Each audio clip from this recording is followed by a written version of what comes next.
you where I'm going to take you today. That's going to be a little bit of a tight fit. Only at that time, I'll allow you to bring confidence inside the boat. So until we get there, enjoy yourselves and relax. Also, I am supposed to say, life preserver is located under the middle row of seats. If this boat should happen to sink in this canal, put the life preservers on, stand up so we don't get it wet. So we keep people Just stand up. So that your feet doesn't get wet. It does get deeper out the dock area while taking there. It is about 20 feet out there. But I haven't lost anybody yet, so don't be my first. It's against the rules. Well, they call me Cotton. If I took my hat off, you know why they gave me that name, and I have to put up with it around here. I'll be your boatman. Now, that's what they used to call us back then as boatmen, and it was back when our country was growing. Let me go ahead and set the stage for you. We had already landed at Jamestown. Then we started moving westward across our country. We made it to the Midwest. Out of the Midwest, we started growing a lot of crops, doing a lot of mining. Actually, what we were doing, we were creating goods to sell to our customers. We only had one small problem. Back then, most of our customers were other countries, and we had to figure out a way on how to get our goods from the Midwest down to the shores of the Atlantic Ocean so we could ship it to them. So George Washington came up with this idea. George Washington said, well, you know, the James River was located on our left. The James River is connected to the Atlantic Ocean.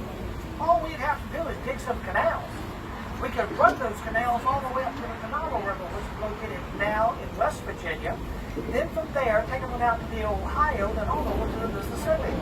That way, the people out in the Midwest can put their goods on the canal boats, bring it down here to Richmond, then load it on the ships, take it on out to the Atlantic Ocean via the James. So in 1784, George Washington took that idea to the Virginia General Assembly. They thought it was a great idea, and they started building these canals.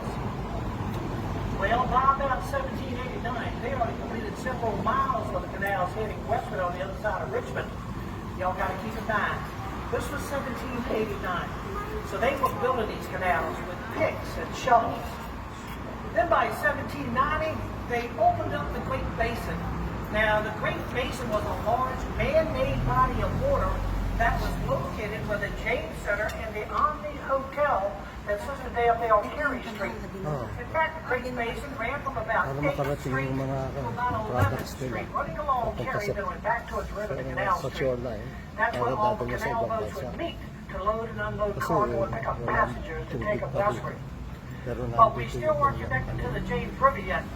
So by 1812, they opened up this portion of the canal that we're on right now. This is called the Tidewater Connection. Now, the reason they call it the Tidewater Connection is because Richmond sits at the falls of the James. That's where the tide waters from the Atlantic Ocean meet the Piedmont waters coming out of the mountains. And right in between, there's a lot of rocks and rapids. In fact, there's about 7 miles of rocks and rapids running in front of Richmond. They needed a canal to get around all that. And that's why they put the canals here. But we still had one more problem that we had to solve before we could make all this work. The problem was, our canal boat is down here on the Tidewater Connection, but we had to get our canal boat up to the Great Basin that's set up on top of a hill. Well, the solution of that problem is right up ahead. Beyond that footbridge and through the archway of the 13th Street overpass is the location of the granite stone canal locks. There were 5 canal locks, and they were opened in 1854. Now, canal locks are like water elevators for boats.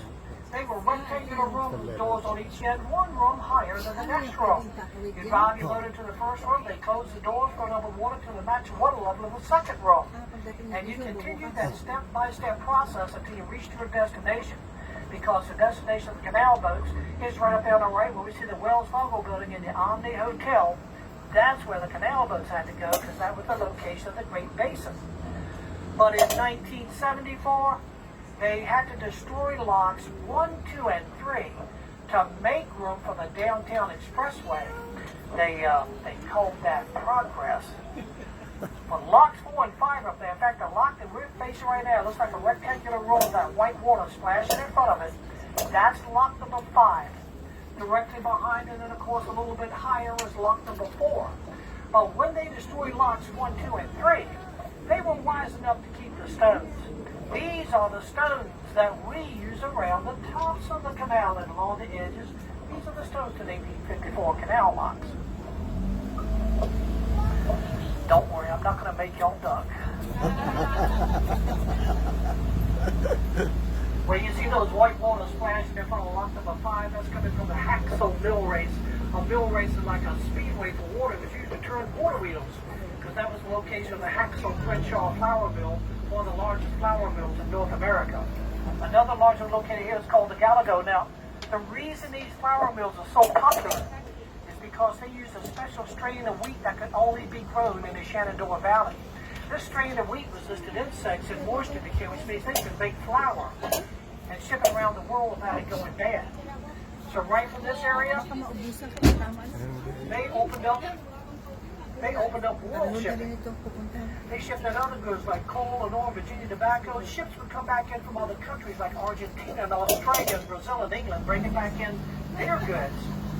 Well, with all that shipping and receiving going on, we created ourselves another problem. We needed some warehouses. So the area 2 blocks over to our left is area we call Shaco Slip up on Carey Street. That's where William Byrd up the first tobacco warehouse. Many other warehouses followed the build up the Shaco Slip area. Now a lot of people ask me, so why they put the warehouses way up there?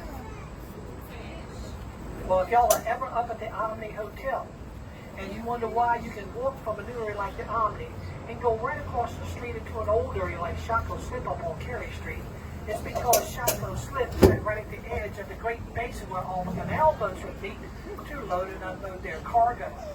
Where the Omni Hotel is, that was all water. Which also explains why we call it Shaco Slip. It used to be called the Shaco Boat Slip. And Shaco is a Native American word that means large stone.